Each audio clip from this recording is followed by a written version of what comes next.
Allah na majina yake, na hakuna dua nzuri kama ukiweka ya Allah, ya Rahman, ya Aziz. Mfano kama unataka uwe na afya, basi taja jina la Allah lenye afya.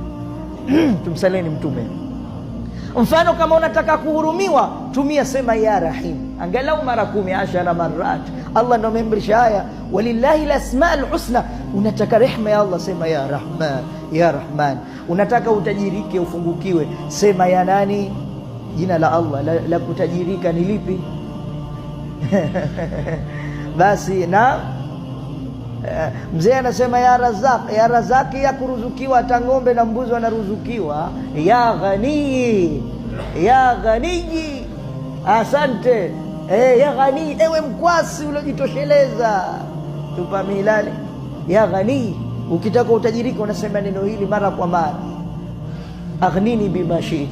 Ndio Allah anasema ya ayuhan nas antumul fuqara, enye binadamu nyote mafakiri, wallahu huwal ghani, lakini Allah yeye ndo mkwasi.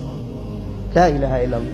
Ukitaka Allah akupe mapenzi kwa watu, unatakiwa useme nini? Ya Muhaimin, ya Muhaimin, ya Muhaimin, unasema mara 10. Ukitaka ufungukiwe katika mambo yako, kama amebana sehemu, sema ya Basit, ya Basit, ya Basit, ubsita ala alkhair. Basi ukisema haya utafungukiwa. Na huyu anaomba dua akaona hana kumsikitikia, na hapa ataadhirika na mvua, kisha mvua hainyeshi mpaka yeye atoke.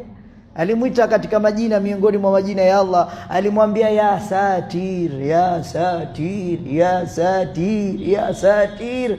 Mnajua maana ya Satir? Ewe mwenye kustiri. Hebu na sisi tusemeni ya Satir, tusemeni ya Satir, manake Allah tustiri.